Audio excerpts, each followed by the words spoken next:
Hello everyone. One of my hobbies is to try to beat Walmart. Sometimes I will think about some special grocery and then I will go to the store to see if I can buy the grocery over there. So far I haven't won yet. Some people like Walmart. Some people hate the big box store. But you have to admit that there's nothing you cannot buy in Walmart. How could Walmart manage millions of products? 50 years ago, when Sam Walton just opened the first Walmart store, he can use his own brain to remember what he brought to the store, what he sold to the customer. But when Walmart grows this big today, it's impossible for a manager to remember millions of products in his store. At this moment, the manager needs a computer system to help him to remember the inventories, to record the business transactions. And in this class, we will learn one of these kinds of software. It's called SAP. We have heard SAP over and over again, and people keep talking about SAP computer system. What is it? Simply speaking, SAP is a computer system that controls and manages the entire resources in a company, from manufacturing, financial assets, accounting information, human resources, logistics management, you name it, every resource that a company has. The goal of SAP, or the function of SAP, is to perform the enterprise resource planning activities for the senior managers. So here we meet another new concept, enterprise resource planning activities. What is an enterprise resource planning activity, or a ERP? When you just start a new business, it's always easy for you to manage the company. As an entrepreneur, you know what you have and what you want to produce, what is your business goal. For instance, you start a new mobile application development studio. You want to develop some mobile game. And you are the sole developer, you are the manager, you are the accountant. Everything will go through your hands. You know how much money you have and how much you can spend, how much profit you can get, how much sales revenue you can get. But when your business grows bigger, it's not so easy to manage a large company. Let's say you hired 100 developers to develop 10 games now. When you want to decide which game you should invest the most resources, you have to consider a lot of factors. For instance, the market future for each game, the human resource cost for developing each game, the marketing cost for each game. At this moment, you cannot handle all the factors. You need a computer system that can help you make the decision to allocate the best resources that your company has to the most promising, most profitable product. And this process is called an enterprise resource planning process. By using ERP, you want to give the best resource to the most successful product or project in your company. And the computer system that can help you perform the ERP activities is SAP that we talk about in this class. Remember, both the SAP and the ERP's goal is to help the manager to make better decisions, to make the managers become smarter when they make decisions. Now I want to give you an overview about the history of SAP. SAP is an acronym of Systems, Applications, and Products. It is the name for the ERP software. It is also the name for the software company. The SAP company was founded by 5 former IBM employees in 1972 in Germany. In the beginning, the goal of this company was to provide the financial data analysis service to companies. The first product from a SAP company is called a real-time financial system.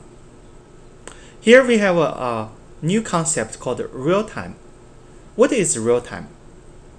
As you know, for financial professionals, time is money. So they want the most recent, they want the most relevant information before they make the decision to invest in stocks or bonds or other financial products. This is the goal for the first product from SAP company. They want to provide the most recent information or most relevant information to the financial professionals. In the history of SAP company, you will see SAP R1, R2, and R3. R in these products represent real time. So this is the goal of the initial SAP products. They want to provide the most recent, most relevant information to financial professionals. After the year of 2000, SAP expanded its business to the ERP field. They changed the product name from the real-time R1 to SAP ERP. It's not only a name change. SAP also added several functions in the system. For instance, they added the customer relation management system into the SAP software. As we all know, in a company, we could have a lot of departments. So SAP ERP designed every functional software for each department in a company. The software for each department is called a module. So that's why you will hear people talk about SAP modules. For instance, the finance accounting module, FICO module, the logistics module, the human resource module, and so on and so forth. Remember, a module is a software that is designed specifically for a functional department in a company. Now let's talk about the technology architecture of SAP. In a SAP system, we use the 3-tier framework. What is a 3-tier framework? As you can see, as this picture shows, we have a web server in the middle between the users and applications. The central server is called a web server. The function of web server is to receive the user's request. After the web server gets the request, the web server will analyze what kind of request it is. Is the user requesting information from an accounting module or from manufacturing module? After that, the web server will send the request to the corresponding application server.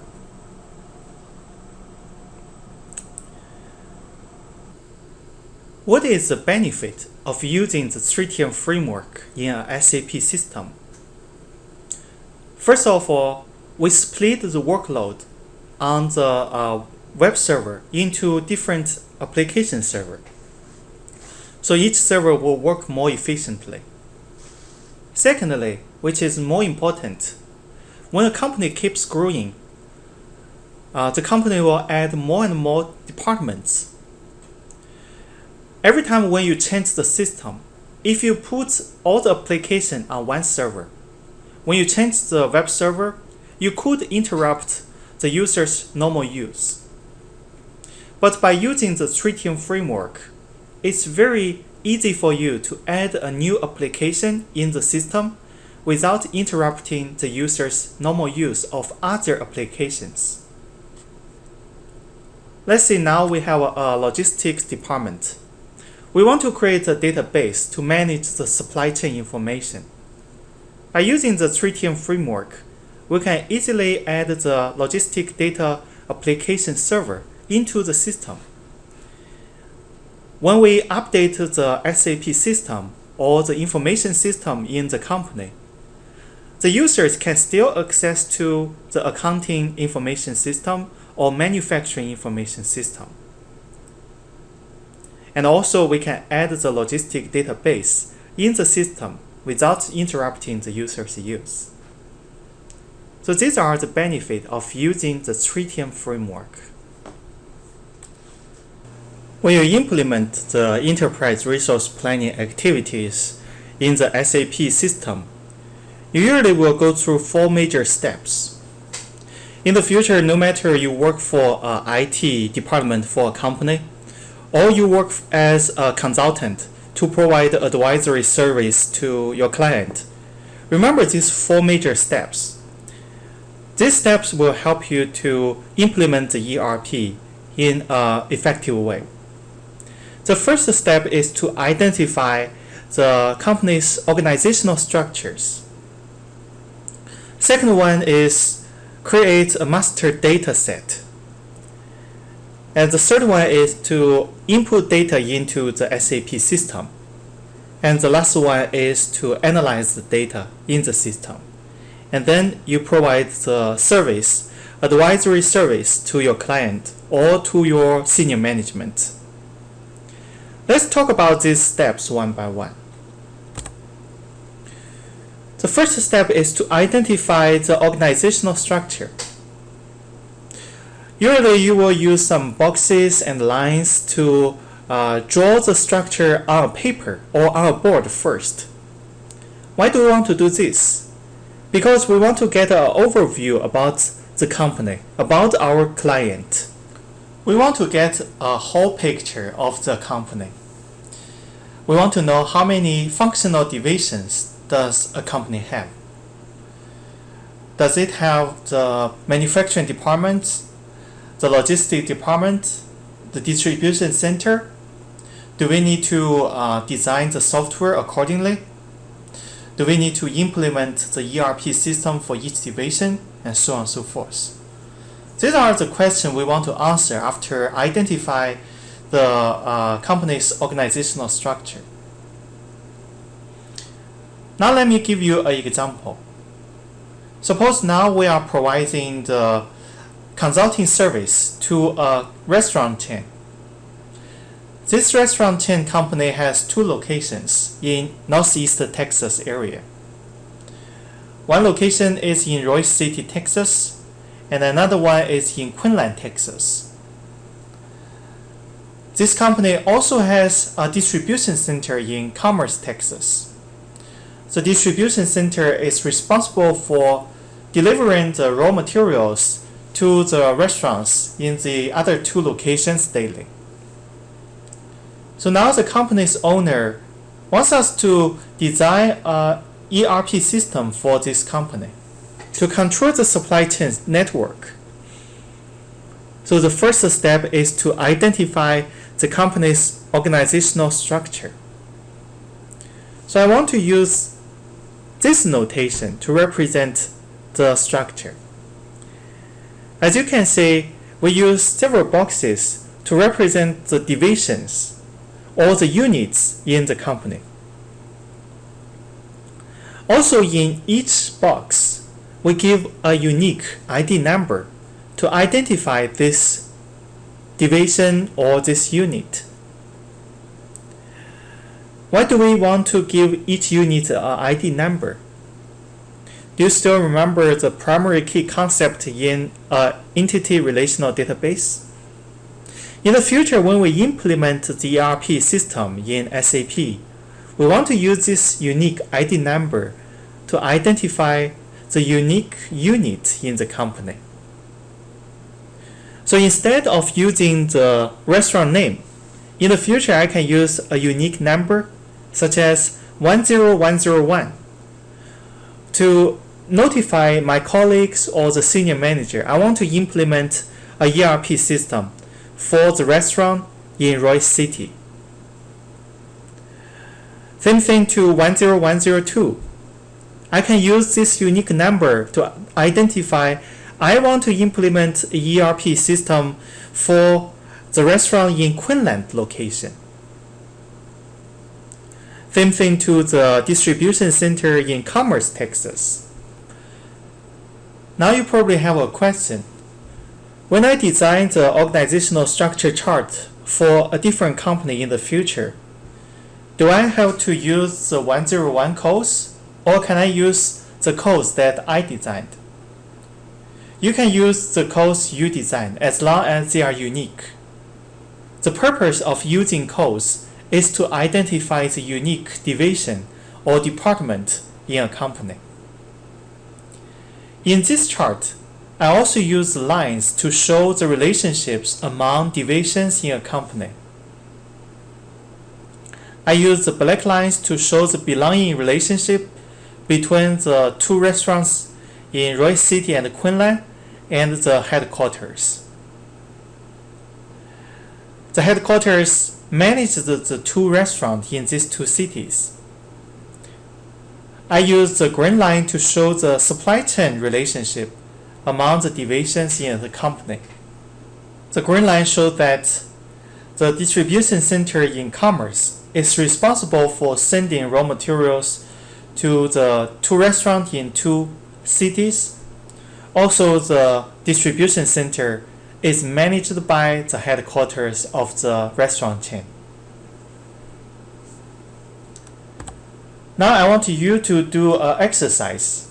I want you to use the boxes and the lines to show the organizational structure chart for our new client. The company is called Global Bike Incorporated. This company's headquarters is located in Dallas, Texas. It has two subdivisions.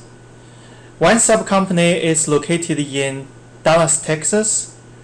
Another one is located in Frankfurt, Germany. The Dallas branch has 2 plants, and the Frankfurt branch has 3 plants. The corporation also has a distribution center in Mesquite, Texas.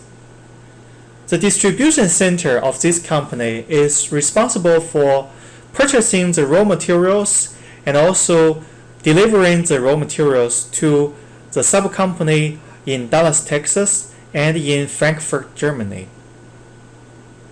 Let me give you about 1 minute to use the boxes and lines to create an organizational structure chart for the Global Bike Corporation. And then I will share my answers with you.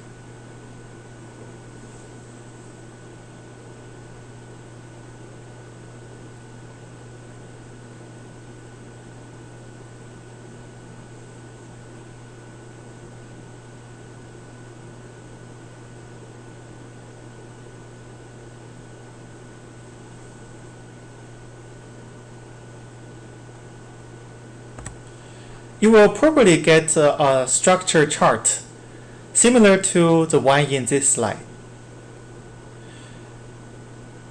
First of all, we give the whole corporation a unique code. We call this GBI 101. Underneath the headquarters, we give each subcompany a unique code. For the company in Dallas, we give a code 10101. For the company in Frankfurt, Germany, we give another code 10102.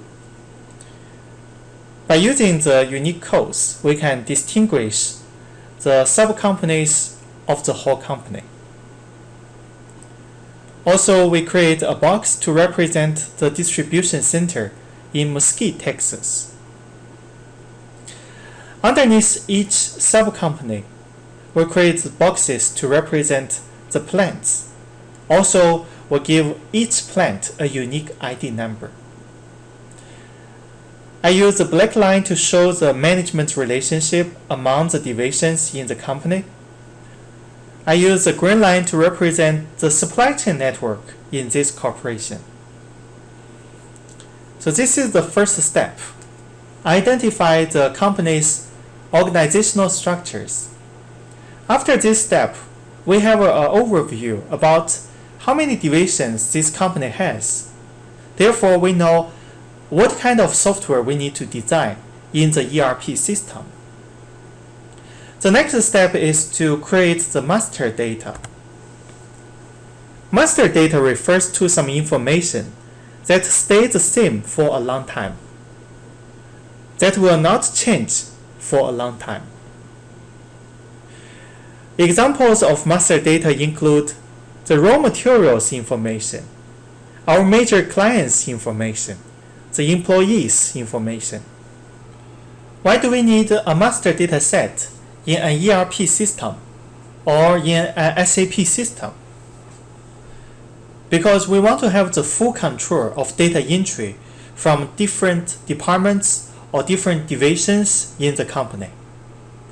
We want to standardize the information entry from different departments. What if we don't have the master data set to control the data entry? Let me give you a very simple example. Suppose we have two units in a ERP system. One unit is the accounting department. Another one is the supply chain department.